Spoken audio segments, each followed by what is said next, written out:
Welcome back to the Mind and Muscle Beyond 40 podcast. Now, we spend quite a bit of time talking about mind and muscle on this podcast, but today we're going to focus on the engine room that powers both, your guts.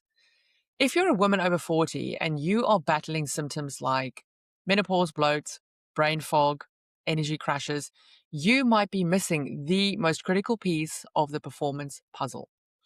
Joining me today on the podcast, very exciting, is the wonderful Cara Wheatley-McGrain, the author of Mindful Gut.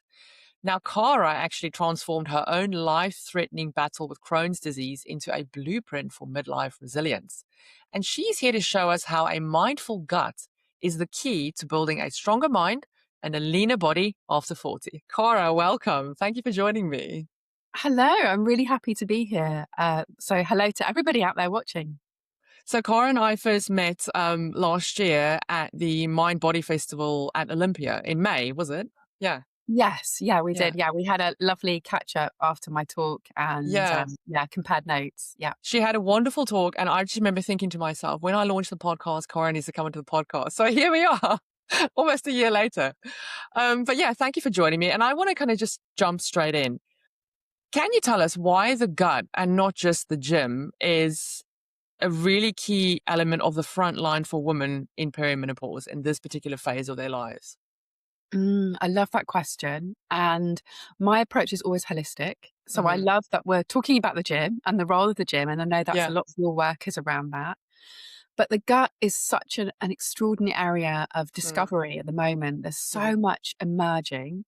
And one of the really exciting things about gut health in the last few years is that the conversation has really opened up to the Mm. differences between the male and female digestive system, and in particular around the impact of our fluctuating hormones on our overall digestive Mm. health, and particularly on our Mm. gut health. And we also know that there are significant changes happening to our, I like to call it our inner ecosystem, our gut garden. Love the gut garden. I love that term. I remember last year I thought the gut garden, isn't that so beautiful? Love it. Yeah, yeah, and so there's things happening to our gut garden, Mm. our gut microbiome during perimenopause and menopause that start to have a real impact on our overall health. And Mhm. this is an important piece of the puzzle that we weren't really aware of 10, 20 Mm. years ago. But new research is really opening up this aspect of women's health that I think is Mm. really important for many women of our generation, younger, older, to be aware of. Exactly. And I think one of the key things that I come across with the women that I work with is you can't really even talk about the strength training element or hitting the gym if your gut is not functioning properly and if you're not feeling yourself. And I remember listening to a podcast a couple of years ago where they were talking about the gut brain axis, and we'll get into that in a little bit. But our guts as women, your gut is the center of your being. And if your gut isn't functioning properly, then everything else feels off, doesn't it? I really agree with you. And I Mm, think we know that. I think our mm, language reveals how mm, powerful the gut is. We have gut feelings, we mm. have gut instincts. I think as women, we have stronger gut intuitions. I think we're wired Yeah. to have more sensitivity to how those gut feelings drive our responses and our Mm, behaviors. And yet, mm, I think to some degree in our culture, that's been kind of repressed or forgotten. And I think it's a really exciting time to be bringing the gut more centrally to our mm. health, our well-being, and also our innate wisdom. That's it. That's it. I love that. Um, so that, yeah. So I guess what is interesting to me is that you've been on quite a journey yourself, haven't you? So you've been on the journey of nearly losing your colon to Crohn's disease, which must have been, I can't even imagine being in that situation. But would you be willing to share with us, the moment when you were hours away from surgery and how that sparked your shift from, I suppose, fighting your body. Instead of fighting your body, you then turn to listening to your body. Do you want to talk us a little bit through that? Yeah, thank you. Thank you for inviting the Mm. question. And just to be clear, I have the condition I was living with was ulcerative colitis. So it's the kind of Wow. a sister of Crohn's. It's the Wow. same Okay. inflammatory bowel disease. So Okay. I had systemic inflammation throughout my whole of my colon, so the large intestine, this beautiful part of our digestive system Mm. where our gut microbiome lives. I didn't know Mm. any of that at the time. So this happened Wow. when I was very young, 25 years ago. And I was studying at university in London. I was kind of like busy, quite a perfectionist, I would say. My personality was like always to do things really well and then do more. Yeah. Lots of stress, like that kind Mhm. of, I suppose that time of like identity formation in your early 20s when you're trying to work out who you are. Mm. And I was diagnosed with IBD after a long period of back and forth to my GP. Mhm. And I know a lot of people who have digestive issues, we often struggle to get a diagnosis, to understand Yeah. what's going on, or there's the umbrella term of IBS, Mhm. irritable bowel syndrome, we're given, but not always clarity. So I was given a clear diagnosis. And then very soon after that diagnosis, about a year later, the inflammation in my system was so intense. I ended up going to A&E, Oh my and goodness. it was a really, really tough time. It was a Mm. period of real fear and confusion. And when you're young, you're often not prepared for being so. No. And how old were you at that point? I was in my early 20s, My goodness. and Yeah. I literally was just experiencing this sense of being just so inflamed and in so Mm. much pain. Mm. And then when I arrived into hospital, they made a decision to put me on intravenous steroids. But because the level of inflammation was so extensive, they basically took my mom to one side and said, um, if Cara doesn't respond, we will actually have to get surgery to remove her colon because the My inflammation is goodness. so extensive. Wow. And fortunately, I've responded over the next few days. I responded to the intravenous steroids. It was a really extraordinary time, and Mm. I had a kind of a bit of a glimpse that I felt like I wasn't my body, a little bit of kind of almost Wow. experiencing separate from my body, looking at myself and having this moment of real clarity and compassion and feeling like, oh, wow, how can I take care of myself? And when I left hospital a few weeks later, I had this real, like, oh my goodness, isn't it like you don't know what you've got till it's gone? I almost lost my colon. I've got it. Wow. How do I look after her? I started like treating her. How do I look after my colon? Yeah. What a babe. How do I look after her? What do I need to do to protect her, to keep Oh, her? I love that. And and and I knew the doctors was only part of the story. I was really grateful Yeah. to the medical system for doing all of that emergency Wow. care. But I knew that I needed to turn in, I needed to tune in. Yeah. And what was extraordinary is through being so seriously ill in the weeks that followed, I could just pick up food and go, no, oh yes. I would like literally feel, I need this, I need this. And I started to explore, for example, pineapple contains this amazing something called bromelain, which is like anti-inflammatory. And it was like, Wow, okay. oh, I feel like I need some pineapple. You were craving so your gut was saying to you, "I need pineapple." Yes. And then that, Were you I have a quick question. Were you before this, were you very how can I put this? Were you mindful about food and were you sort of like you sort of sometimes you come across women who are really led by their guts and really sort of like, were you like that when all no. before this happened? No. No, I would actually, Wow. if I go a little bit further back, I was a very beige eating teenage vegetarian who never actually ate any vegetables at all, What a really. combo. Wow. Okay. Vegetarian, beige, no vegetables. So you were the opposite. I was the opposite, and I thought Wow. healthy food was not like not eating too many chips. Like I just didn't. Okay.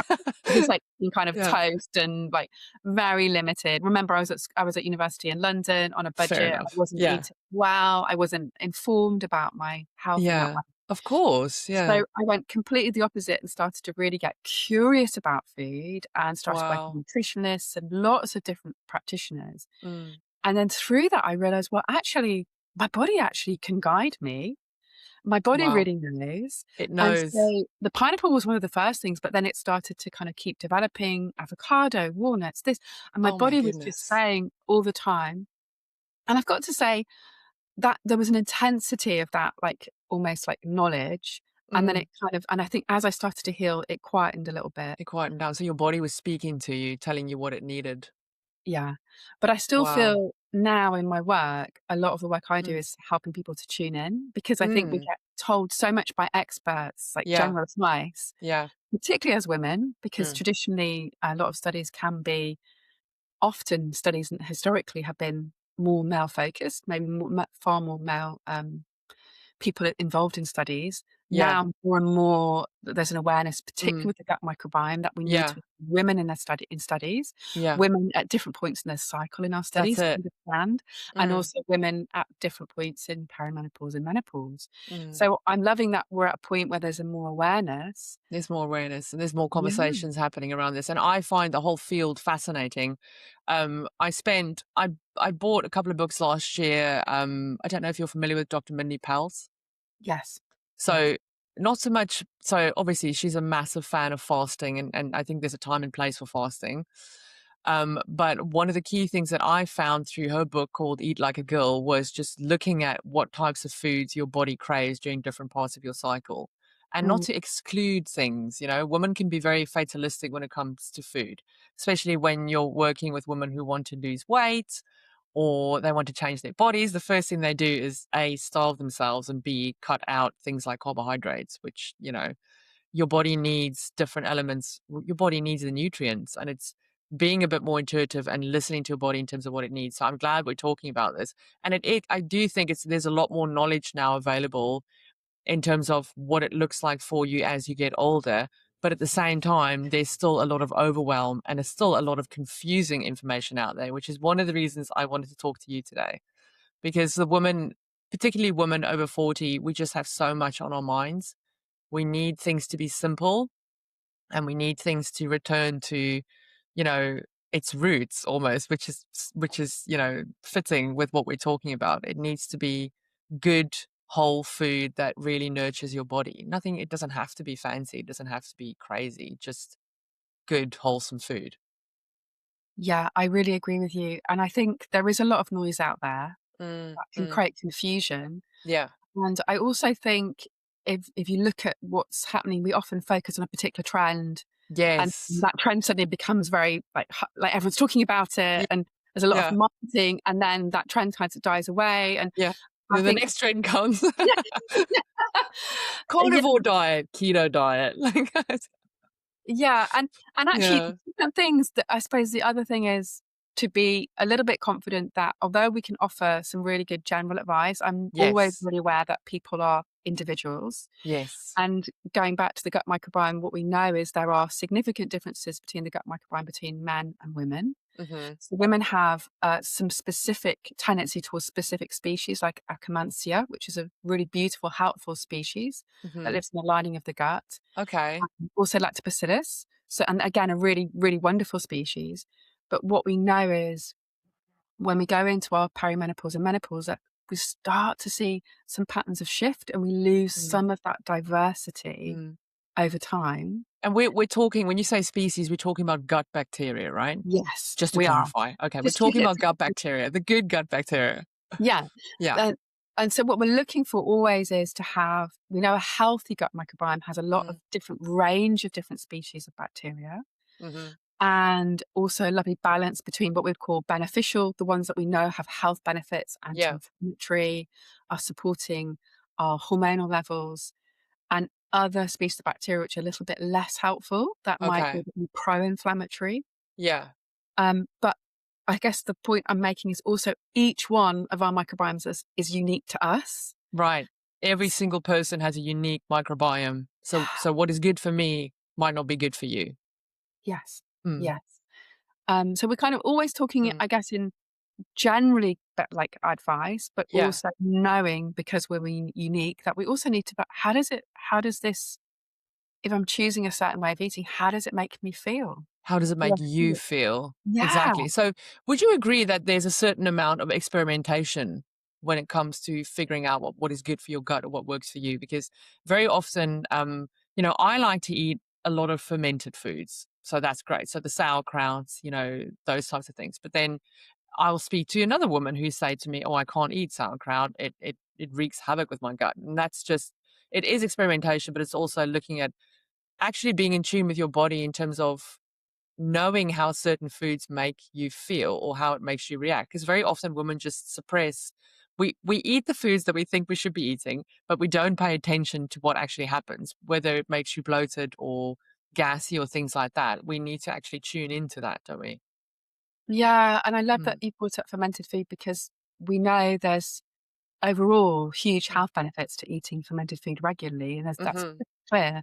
But you're absolutely right. Some people will really struggle to tolerate them, and it will create bloating and discomfort. mhm, Um, I would often talk about if people are starting to introduce some changes to their diet, mm. is to start really small. Yeah. And sauerkraut, you can have a tiny half a teaspoon. Little teaspoon. That's a little teaspoon, not like half a jar. That's yeah.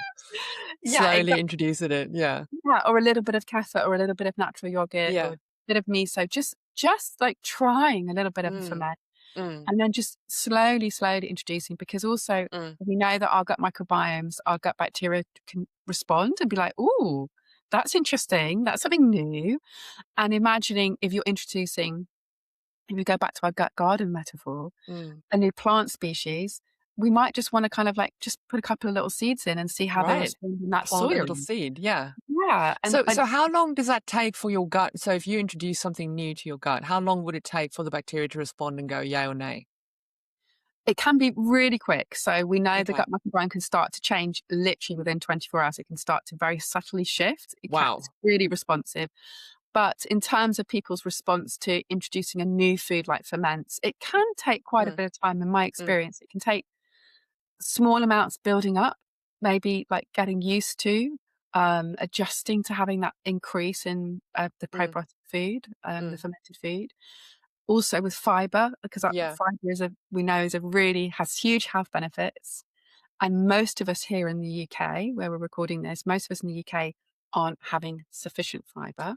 Yeah, that Mhm. is something that I found when I generally speaking 25 grams a day, but when I start speaking to women and analyzing what they're eating and just trying to guide them with what they should focus on, one of the big things is fiber. And when they actually start looking at what they're eating, they realize how little fiber they're actually getting. So it's something you actually have to pay attention to. Yeah, there is definitely being intentional.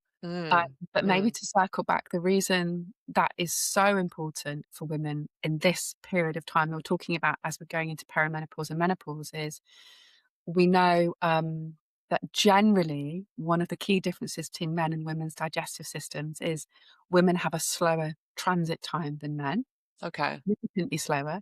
So from input to output, from eating to Yeah. pooping, Okay. quite like longer time for Why women. do we know why that is?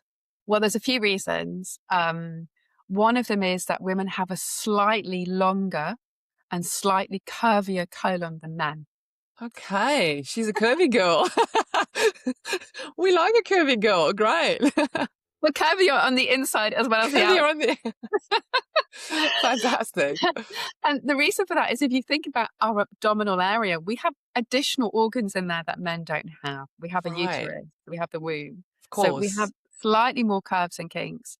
And Mhm, if you imagine the digestive system is a very beautiful long tube, effectively. mhm, It's mhm. about 7.5 meters long in the average human. So imagine that you're moving food along a tube Wow, and that yeah. tube is also curved and, within Mm, the abdominal cavity. So women have, and we have so slightly longer, slightly curvier is significant. And then you add in our hormone cycle, and we mhm. know during our hormones, we have a tendency when progesterone levels are higher for it to slow down Yep, motility. mhm. And then estrogen has a tendency to speed up, which is why sometimes we experience maybe tendency towards constipation, maybe a week or so before our period, and then Mhm, maybe around our period, more likely to mhm, have looser bowel movements. And mhm. this is because our hormones are having this big impact on the whole of our digestive system. That's incredible. Isn't like, that is to me, our bodies, women's bodies are just incredible and how it all just it's so sensitive and it's so beautifully tuned and I feel like the more I understand about myself and about this journey, particularly in perimenopause, the more empowered I feel to make better decisions for my body. So, but you have to really lean into being in touch with your gut or your body and how you're responding and how what it looks like during different times of the month. Because it is like, it ebbs and flows, doesn't it? And so you just need to go, well, not to be cheesy, but go with the flow of your body. Yeah, and Mm. support that flow. And I think Yes. we touched on perimenopause, and Mm. what's happening in a perimenopause is we're as our estrogen levels are dropping, Hmm. we have often slower transit times, that slower movement through the gut. Mm. And sometimes when people talk about menopause, we also talk about the gut pause. Hmm. So we're having this slowing down of that transition. And so to counteract that, to Hmm. stop that kind of tendency towards constipation, it's really important as women for us to be very intentional about our fiber intake and our Hmm. hydration levels and our Yes. like we really need to be more aware of that. And I think Mm. that's something to be kind of doing early on in that process. So it's really Yeah. supporting our body to have that lovely movement through our system. So because we know this is happening for us during this phase. So hydration, fiber, making sure you're getting at least 25 grams. What was the third thing that you mentioned? Talked about movement because Movement. yeah, so So yeah. So the kind of I always say, go for a little walk after lunch or dinner, or if you can, just kind of like keep your body active. Um, is there a particular, are we just talking a walk? Is it just kind of being active, or what would you suggest? I think the key thing is if you think about the kind of gravitational pull of the body, Hmm. just the process of moving, just Yes. like it could be a gentle walk. And I really agree with you. I think there's something about after eating, like Mm. allowing our body to digest, like get, like a good 30, 40 minutes, but then maybe after that, Yeah. like going for a walk, which has Mm. got a couple of benefits. Mm. One, it's just helping what we call the peristaltic wave, which is the Mhm. movement of food through the gut. So Yeah. supporting that gravitational push down. And also you're helping, as you'll notice, like flatten blood sugar because we could potentially, Yes. after eating, we just want to like allow, just letting everything move through the system, Mm. but allowing the blood sugar to flatten. So there's a couple of reasons why there's a particular Mm. health benefits to a walk post meal. But I Definitely. actually think there's so many different forms of movement, and it's just like Yeah. whatever movement is right for you, Yeah. help your body to be active and support that natural flow of movement of food through the system. I actually quite like that we've mentioned this because in general, I try and encourage women to move more in general. The non-exercise activity thermogenesis, the need movement throughout the day is what really makes the difference. What you do in the gym is great, but then how much are you moving the rest of the day? Because a lot of us have very sedentary lifestyles. And a lot of the time you do, especially in perimenopause, experience more um, gut issues because you are pretty much moving once a day if you go to the gym, or maybe you do one walk and the rest of the day you're just sitting.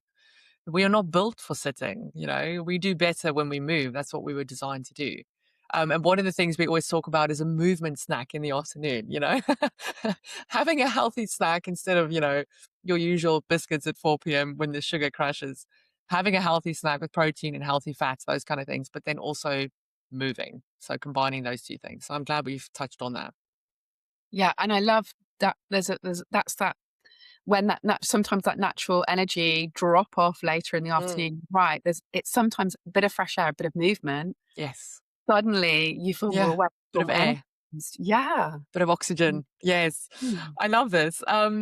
So just to segue just literally back to what we were talking about before. Um, obviously we know that we know the tie between gut bacteria and how that helps regulate estrogen. So obviously one of the big things you talk about is inflammation. And I know in perimenopause and in this stage of our lives, there is a lot of inflammation. And can we chat a little bit about inflammation and cortisol and the fact that I feel like a lot of women in our phase of life are very, very stressed out. We have a lot on our plates. We're dealing with a lot, and how taking care of your gut links in with that and managing inflammation, because all those, but inflammation and cortisol pretty much go together, don't they? So could you touch a little bit on that and what you would suggest in terms of how you take care of your gut to help with that, managing the cortisol or elevated cortisol levels anyway? Because we all have cortisol, don't we? But it's the elevated, perpetual elevated levels that becomes a problem. Yes, I think one of the ways of understanding what's happening inside of ourselves when we're in a stress mode, when we have elevated levels of stress in our body, Hmm. is if you think about when you get a dry mouth, say Hmm. you stand up to make a speech or you're anxious about something, and you literally like, oh, I need to drink some water, my mouth has gone dry. And that's a kind of a response of the body, the dry mouth. But if you imagine that dryness extending along the digestive tract, when we are stressed and we have elevated cortisol, it actually can dry out the digestive system. We're not producing the same Wow. levels of mucus. Hmm. Yes, it's really interesting. So if you imagine that drying and that sense of almost becoming, if that's happening regularly, we're becoming kind of inflamed, swollen. My And so, goodness, that's a very yeah, powerful visual. yeah, it Jeez. really helps. It Yeah. helps me to, I think it's really interesting. It helps explain, it helps people to understand and Mm, visualize. mm, So, and I think what you said is right. We're often in a very mm. messy middle of our lives while experiencing changes in our hormones. Yes, it's Well, everything. Yeah. yeah, often we've got maybe generational care, like either side of us. Mm, Often, we might be at the peak of our working lives today as mm, women, often in our mm, 40s and early 50s, really peaking in that the busyness and mm, responsibility, mm, and yet also experiencing significant hormonal changes in our bodies. So we're navigating a lot. mm, Um, and in terms of managing stress, mm. um, I mean, a lot of my work is around mindfulness and self-compassion. Yeah. And one of the things that I love to talk about and share is that surprising to people is that when we are kinder to ourselves, when we're Mhm. compassionate to ourselves, it actually has an anti-inflammatory effect in the body. And you think about Wow. that, it might be Mm. surprising, but if you Surprising. imagine like the inner voice that we all have, we all speak, Mm, we all have an mm. inner dialogue with ourselves. Yeah. And if that inner dialogue, that inner voice that we have is negative or critical or, oh God, look what you've done now. And, Yeah. you know, Yeah.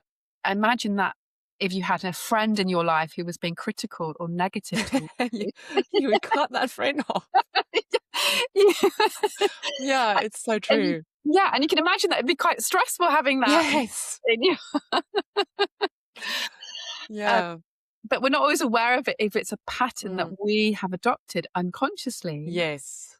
So by shifting that inner dialogue to Mhm. becoming more caring, more kind, more supportive, we immediately are reducing the cortisol. We're immediately creating a calmer Mm. atmosphere in our Mm. body.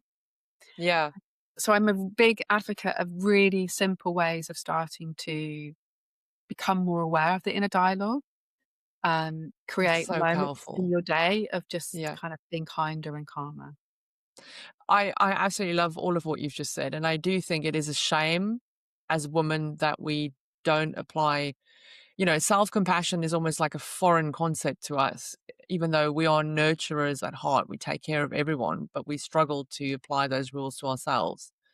Um, and it's such a powerful mindset shift because at the end of the day, if you're not taking care of yourself, you cannot show up in the way that you really want to for your family, your friends, and for your health. So it all links together. But um, I think one of the key things that I find is that women tend to try and squeeze in a little bit of mindfulness here. They don't schedule it. And I know with myself, if I am intentional, and I'm usually pretty good, but not every day goes according to plan, but I try and carve out some time in the morning to spend some time just working on my mindset and quieting my mind and finding that inner calm a little bit, because then I can tolerate whatever comes the rest of the day, whatever the day brings. I feel more equipped to handle it. But it doesn't always have to be that way. And one of the things we always joke about in the group coaching program that I have, maybe your mindfulness is 9 o'clock at night when the kids have gone to bed, whatever it is. You have to fit it into your life to make it work for you. But the point is being intentional, because if you don't have the intention of doing that, your life will run away with you. Much like anything in this era of our lives, you have to be intentional with your workouts, with your hydration, your fiber, and your mind. And I feel like the mindset side of things sometimes gets left out of the equation because women want to know, what workout should I do to get abs in 5 days? And, you know, basically, what should I eat? Should I never eat carbs again? They don't think about the mindset. And actually, I think that's the bit that's most important, isn't it? Yeah, and I think I love what you've just said. I think that part about being intentional is Mm, so key. And mhm. almost once that foundational piece is in place, because we're being kinder, we're more Yes. mindful of those decisions, Mm, then I think the behaviors follow. It mm. becomes easier Yeah. because we're coming from a place of caring for ourselves. So the Yes. decisions we make around our movement and our food intake Mm. are aligned with that because, well, I'm caring for myself. What would I That's do it. for a good friend? I For would a want them friend. to eat the best food, to be healthy and well. I'd want them to Yeah. eat in ways that made them feel good. Yeah. So if we're Mm, coming from intentionally kind of cultivating that relationship of care, mm, and I think also the point that you made really powerfully about the beginning of the day and the end of the day, they're really mm. two powerful places of often where we can detach from our phones and social Yeah, media and the noise, and we can have before we plug in to the internet or plug into all the busy responsibilities. There's often exactly. a moment in the morning, some Yeah. moments in the morning. It doesn't have to be long. Quiet. It could be 5 minutes of just Yes. being Yeah. peaceful. Just Yeah. quiet bits. And it's I have this I've got this little, not obsession, but I like to frame everything within a picture of how does this serve the 80-year-old version of me? The way that I show up, everything I do every day, I'm like, does this serve her? Is this going to help her? Is this going to harm her? What decisions am I making? And it is being kind to yourself. I'm being kind to me at 43. I'm trying anyway. I'm trying to be kind to me because I'm trying to be kind, or I am being kind to the 80-year-old version of me.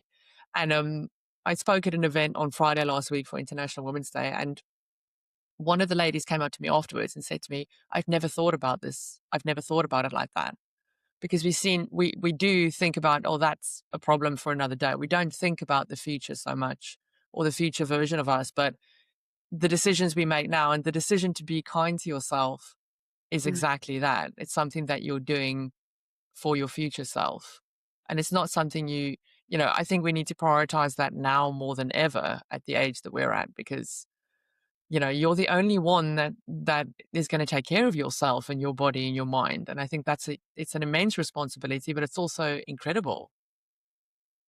Yes, and I Mm, think this piece of women in particular needing to be mindful of this is mm, because there's a lot of cultural pressures for us to put other people's needs ahead of our own. yeah. There's a lot of like kind of learning around that. So actually focusing our care Mm. towards ourselves just because we want to be healthy, happy 80-year-olds. I mean, that's amazing. That's an amazing, wonderful thing. Like, Yeah, that's what we want. We all want that to, is what we yeah. want. We want to carry our own shopping. We want to be the one running around, not worrying about, being, yeah. Either way, it is a wonderful goal to kind of have in the back of your head. And one of the ladies, I think she's in her early 20s, and she said to me, "Oh my goodness, it's reframed everything." And I was like, "Great. You've got all the time. Go for it. Put those building blocks in place now. It's great." Um, Also, can we chat a little bit about, I know I mentioned it initially, but I want to just chat a little bit about the vagus nerve, the superhighway. You often talk about a 10-lane highway between the gut and the brain. And can we talk about how this connection dictates sort of brain fog or midlife anxiety? Yeah. So the vagus nerve is this beautiful, long, wandering nerve. So it comes from the root. Vagus comes from the Latin root, which means that from the root of vagabond or vagrant. So it's to Hmm. wander. And it's this incredible cranial nerve, the longest cranial nerve in the body. And it starts up in the cortex, goes down the sides of our neck, threads through most of the organs in our body. And I think it like roots down into our gut. Wow. And what we now know is that our gorgeous, extraordinary gut bacteria can use the vagus nerve to signal between our gut and our brain. This is what we're Love it. understanding about this Yes. communication. Yes. And what we understand is we assume in our culture that obviously our head leads everything and the head is the Hmm. king and queen of our Yeah. life. But actually, it turns out the vagus nerve and our gut are really important because Mm. most of the communication between our gut and our brain is from the gut to the brain. So imagine a 10-lane superhighway, four lanes are going from the brain to the gut, and six are going from the gut to the brain. Wow.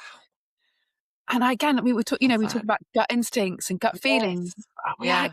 know this, and we often Mm, know that those moments in our life where, oh, I had a real gut feeling about this. mm, mm. They're usually very wise parts of ourselves. 10 lanes, I mean, 6 lanes, 6 Yeah. more than the brain. I mean, that's incredible. So when you have a craving, that's your gut sending a message to your brain.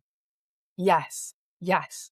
That's what's happening. And I've heard this before where the idea is to feed the healthy gut bacteria so they send more messages to your brain saying, "Ooh, more of the good stuff," and to try and starve off the bad bacteria so you get less cravings for the sugary, the processed foods and things. Is that true?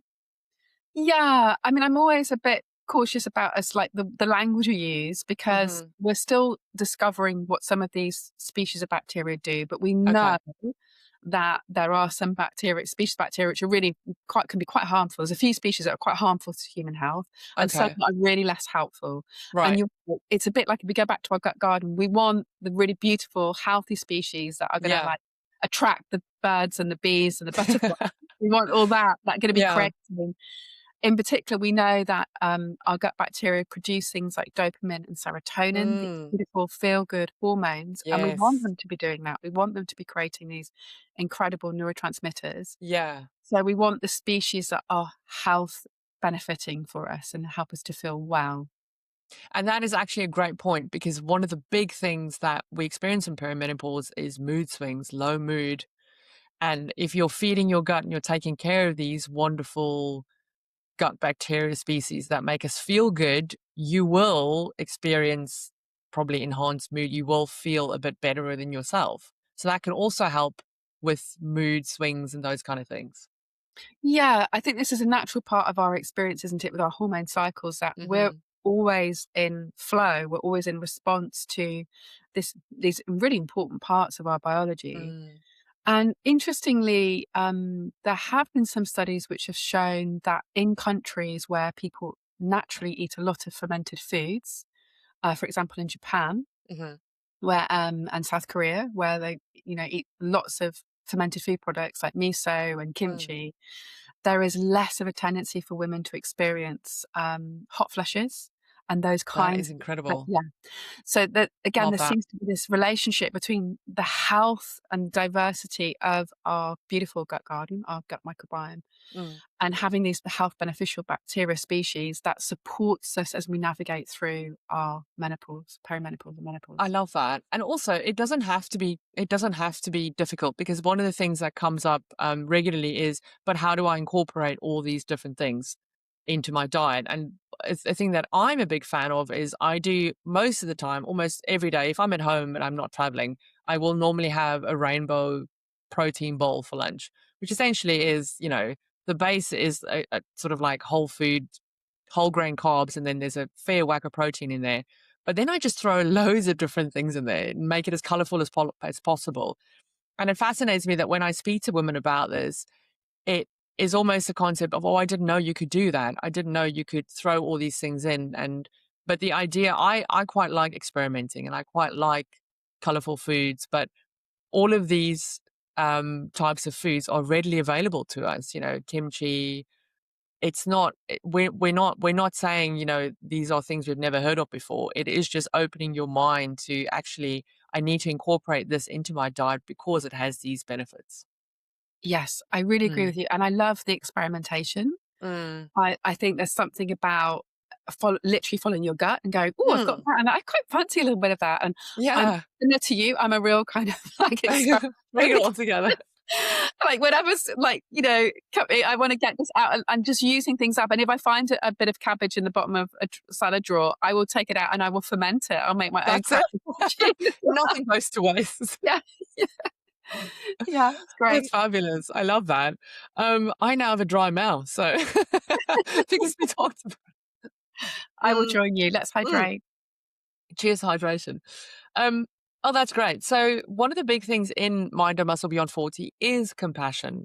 I'm a big, big fan of that. And um, I had a podcast chat recently with another wonderful guest, and we were talking about consistency over perfection and how important that is because women tend to be all or nothing type mindsets. But doing one thing each day that serves you, and that actually feeds in quite nicely to our conversation. Every day won't be perfect, but it's trying to nurture your gut and make a good decision for your gut at least once a day. So, and seeing it as a journey and seeing it as experimentation. But your secret sauce with everything you do with mindful gut is literally self-compassion. And I love that. And it is the fact that I remember when you said the words gut garden, I just thought that is so compassionate. That is so like my gut garden. It's just, it's beautiful. But yeah, so you do focus quite a lot on mindset. And one of the things that I want to talk to you with you about today is mindful eating versus strict eating. And I will say this, I teach women how to keep track of what they eat because I feel a lot of the time we don't understand, firstly, how much fuel our body needs because we're all individual, we're all unique. Like I'm 5'11". I'm very different to, I have a very unique lifestyle to me and my body needs X amount of energy to serve me for my workouts, etc. But we're all unique. So it's educating women about how much energy they need and then what types of foods will serve them better. But in terms of intuitive eating and gut compassion, we know that this is better for us in the long run, and anything too restrictive creates these boundaries and again sets us up for failure. How would you suggest that women approach, straddling that line of intuitive eating, but also trying to be mindful of, the foods they eat and just energizing their bodies? But what I'm trying to say, I guess, is trying to give women a guideline of how they can approach this while still making progress, if that makes sense. Mhm. Well, firstly, I think it's really helpful for periods of time to track what you're eating Mm. because then I think you can actually start to see patterns. Mm. And I've Yes. certainly worked with people where specific things have become real triggers, and it was really obvious that, it can also be alcohol. I think the other thing Yes. is often sometimes things we're drinking. Mm. Mm. Mm. So alcohol can sometimes be a real trigger for hot flushes, for example. But Yeah. actually, people say, "Oh, I never get a hot flush until I drink," and I've noticed Yes. because I saw the Yeah. pattern. Yeah. Well, and so I think there's something really sensible about a period of time of just observing and recording, so you actually become a little bit of a detective about Yes. food detective, like, well, that's the thing That's that you it. and also Yes. that's the thing when I have it, I actually feel really energized and sated, Mm. Mm. and I feel really good. So just noticing, Mm. and I think doing that for periods of time can be Mm. super helpful because Mm. then you become your own expert because Yes. you see, you go, "Oh, well, that led to that." Yeah.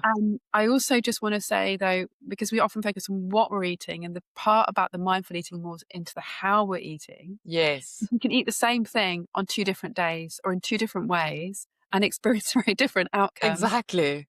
Yeah. And one can be, well, I was on the go, I was rushing, I raced, I just knew I had to eat quickly because, Mm. and then actually what we're doing is we're working against all of the signals our body needs to slow down and Right. repair digestion. Mm. So sometimes by just slowing down and Mm. creating the right environment to eat, and I love when you were Mm. talking about your beautiful coloured bowl Mm. of all the goodness that you're kind of throwing in and experimenting with, because you're making something really beautiful and visually appealing. And that's a gift. That's an act of self-compassion. That's a Eh, gift, isn't it? my entire camera roll is filled with photos of random. That was too beautiful not to photograph. But it Yeah, is, you're right, you're right. I am creating and I am a creative as well. So somewhere that also satisfies that sort of like creativity, craving. yeah, Yeah. and I love it. So the creativity and the Mm. beauty and the Mm. gift of creating food that actually is good for you. Mm. And Mm. okay, we sometimes 3 times a day, that might be a bit challenging, and we need to Mm. plan ahead, and we need to keep That's things it. simple and Yeah. everything. But by slowing down what Mm. we're doing and by making something beautiful is all by sitting at a table. I Yes. sometimes encourage people in the evening just to light a candle, to Oh, do I love something that. really simple, not Yeah. just to be so many of us eating in front of TV or over a laptop or We're distracted while we eat. Mm. slowing down and Mm. then looking at our food, Mm. being grateful for our food, Mm. like just a moment of grace or gratitude. All of that will actually start to get the salivary glands going. And then breathing for a little bit, like taking some breaths and becoming a bit more mindful. Mm. Actually, you'll notice again, your body is preparing, your digestive tract is starting to, oh, okay, something I'm Mm. preparing my body to eat. And that triggers something called amylase, which is a really important part of a early part of a digestive process when we're eating. It's in saliva, and this amylase actually breaks down carbohydrates. And I Fantastic. also say our stomach doesn't have teeth, so we Mm. have to chew here. That initial Yes. bit is a really important part of digestion. So there's Mm. two things happening in the mouth just straight away, and then obviously things go down to the stomach. Mm. And you just think about this beautiful, complex Mm. orchestration of the way our body is responding to our environment before we even eat, That's and the visual incredible. cues and the smells of cooking or of the food that we're eating, all of those things. And all of that is kind of setting your body up to succeed, Mm. setting your body up to be able to take the absolute best nutrients from this beautiful food that you're gifting yourself. I mean, that is just beautiful. You know, the food that you're gifting yourself, that is incredible. And it very often, I think we're in such a rush culture. Let me quickly wolf down my lunch at my desk, and I try actively not to do that. But it almost turns into a bit of a ceremony for the food that you're about to eat. I love that. So this is does this feed into your 5-minute gut check? Yeah. So this is you can do a short or a long version of this, Mm-hmm. depending on the day that you're in. But I always invite people to really pause before eating. Mm-hmm. That to become a bit of a routine, a bit of a ritual. So you talk about the ceremony of food. Mm. Sometimes those ceremonies are really obvious if it's like, someone's birthday or Christmas Yes. or a gathering, the rituals of food, the lighting, the setting of the table, the preparations. Mm. But it's like doing a smaller, simpler version of that for our regular day-to-day eating where we just slow down. Mm. And I'm really happy to kind of like give an idea of how I would do this in practice if I would you'd like love me to that. share. Yes. So we start off by actually just putting our feet flat on the ground where we're sitting. So just kind of really just adjusting our body so that we've really got like a sense of stability in the body. And the feet on the ground can really help. And then just noticing you just maybe reorientating in your chair so your spine is straight. It's amazing how we can be kind of slouched. Hunched over. Yeah. Yes. And what we're doing by that is we're just allowing, if you feel the front, you can feel space in the chest so that you're breathing. You're kind of allowing breath, but also in that beautiful abdominal area where our gut resides, that we have space. There's a sense Mm. of openness. So shoulders just kind of relaxed but open.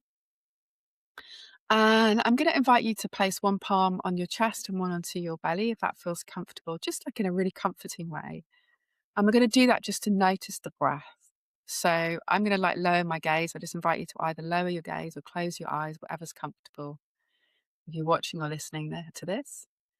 And then taking a deep breath in to the lower palm and letting it out. It can be quite nice to sigh outwardly if that feels natural. Another lovely deep breath in and letting it out. And as we do the third breath in, taking it a little bit deeper into that lower palm and letting that out, you might just notice your shoulders dropping a little bit, maybe noticing any holding. And I just invite you to find that natural rhythm of your own breath. And each time you breathe in, taking that breath a little bit deeper into the abdominal area, into that lower palm.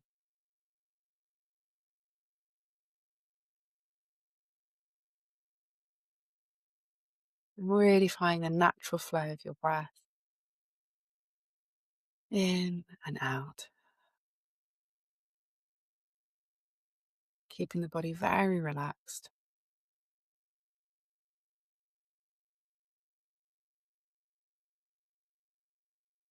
And as we breathe in again, just really bringing your attention into the lower part of where your lower hand is, into your belly,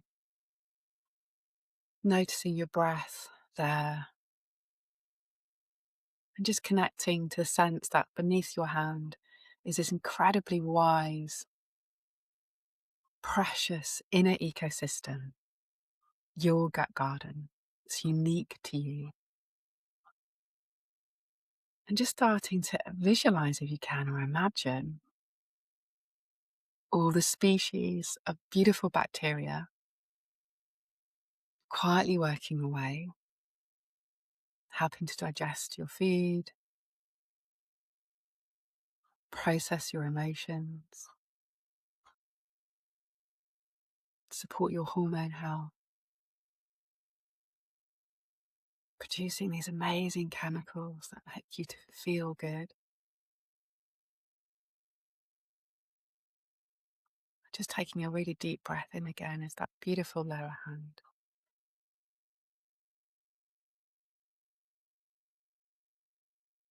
And I invite you to smile to your belly, smile to your breath, and just have this really loving curiosity about how can you care for them? How can you better care for these gorgeous bacteria, these precious gut bugs in your wonderful gut garden? Breathing in with curiosity and love.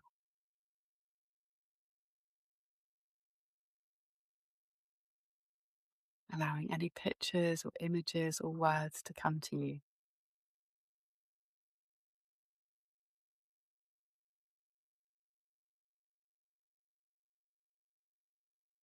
And then taking another lovely deep final breath in, letting that out, and slowly opening our eyes and coming back into the space together, and letting your hands relax. I just had this beautiful vision of butterflies in my gut. I love that. I love that. Floating around happily. Oh, it's so beautiful. That was so, so powerful. And just, yeah, thank you for that. That was beautiful. So there's an opportunity just to get curious and start to build that relationship with that beautiful inner ecosystem. And I would encourage, like, a really micro way of doing that is to take 3 breaths before you eat. Hmm. Just preparing your body, looking at your food before eating. These are really helping you to set your system up, your whole digestive system up. Prepare those lovely gut bags for what's coming as well. That's it. That's fantastic. Oh, I love that. Well, that was incredible. I did want to just touch on before we wrap up. I wanted to touch on your focus that you've talked about before about eating 30 plants a week. That is a lot. 30 different plants, I'm going to assume. Really important. That's really important. Mm, Yeah, it's not just 30 key. portions Not of just, broccoli. we, we need diversity. Yeah, diversity. Mm, So there's really clear evidence that once we hit over 30, these are like big longitudinal, large scale studies that show like the huge health benefits of that diversity. But the mhm. wonderful thing about that diversity is if we break down what does that mean, 30 different plants, well, including things like spices and herbs. So straight away, a sprinkle of some fresh herbs, a little jar of spices on the side, putting in some cinnamon to your morning oats, Love that. sprinkling in, yeah, all of these things can be so Mm, easy just to elevate towards that 30. And we are looking for that diversity. So we're talking about the rainbow plate. All these different plants will have slightly different phytonutrients, slightly different benefits for our body. So when we have that diversity, we're supporting different species of bacteria that like particular nutrients, and we're therefore helping them to be flourish and to be healthy, like all those different gut bugs that we want to thrive. So 30 is the magic number. I also talk about seeds and nuts, lovely ways of sprinkling a yeah. bit of fiber, a bit of extra protein. They're Mm. lovely to have. We can look at different grains. So as well as our vegetables and our fruits, it's just So thinking there's about, actually quite, I mean, when you say it like that, it makes it seem much more achievable. yes, yes, Yeah. it really is. You Yeah. just have to think outside of the box. Yeah, quite literally. Yeah, Yeah. just literally. And not get stuck in a rut of eating the same thing every day, because I do think that people just get so conditioned to thinking, well, I know this works, I'm just going to eat this every day. That's the opposite of what you should be doing. Well, and I think sometimes you find a breakfast that you love that really Mm, works for you, mm. go for it, but then look at Yeah, how can you just sprinkle something different on top, maybe add some slightly different seeds, maybe yeah, sunflower, pumpkin, flaxseed, just thinking about that, like, diversity, and then again, so it's like it can be tweaks as well as tweak it. wholesale That's it. changes. Yeah. That makes it a lot easier as well. I love that. And also, Mm. I always teach women to have a list of things that work well for you. And then you can just play around with those things, which again is why the rainbow bowls work so well because I meal prep things over the weekend and then I just, throw in a few new things but the base of it is always similar. So it just makes it a no-brainer. Yeah. And I think that's important in a world where sometimes we're talking about women being so busy. Mm. Keeping it simple can really help us. So getting into routines that we know work well, but then Yes. having that little bit of seasonal flexibility can be great. Mm. So we're eating fresh and we're eating local as well and sourcing, Yes. yeah. Or growing, I don't know, I grow berries and raspberries in my garden. It's Oh, lovely. fantastic. Spring and summer going out and picking a few extra berries, and like I don't do much to look after them. I make sure they get watered if it's a dry spell, but it's a lovely Amazing. way, yeah, of having that extra bit of fresh food. I last summer, so I live in West Sussex, and last summer we have a lot of blackberries that grow wild all over. I'm not joking when I say that I think I foraged 20 bags last year and I Wow. stuck them all in the freezer and just kind of like, and I love nothing more than to make like a berry smoothie or even berry and banana ice cream at night. That's my favorite. So having those kind of things to hand is so incredible. And again, it just great fiber. It's great. Yeah, and there's Mm. something so beautiful about, like, that kind of tuning into that seasoналity and connecting with the Yes. and I bet that you enjoyed foraging them and that you're Loved getting it all so the health much. benefits of being out there and engaging Mm. with nature, and then Got you're all my friends involved as well. It became a thing. Bring a I big love bag. that. It's Yeah. so good. Oh my goodness. I have enjoyed our chat so much, Cara. Thank you so much for coming on. I feel like you are an absolute, fountain of knowledge. And I mean, I could spend hours chatting with you. Thank you for taking the time. And I hope that this conversation, if you're listening to this on YouTube or listening to it on Spotify or any of the other streaming platforms, if you're watching it on YouTube, you're in for a treat because you can watch us run through the exercise, the 5 minute gut check, which I absolutely loved. But thank you for joining me. And I'm sure that where can people find you? What is the best place for people to connect with you? They can find me on the mindfulgut.co.uk, or I'm on Mindful Gut Project on Instagram. Those are probably my best ways of connecting with me. Fantastic. And where can they buy the book? All outlets, everywhere, all outlets, yeah. All over. Yeah. Fantastic. Love it. Amazing. Okay. Well, thank you so much for listening or for watching. We will see you in the next episode. Thanks again, Cora. Lovely talking to you. You too, I really enjoyed it. Thank you so much.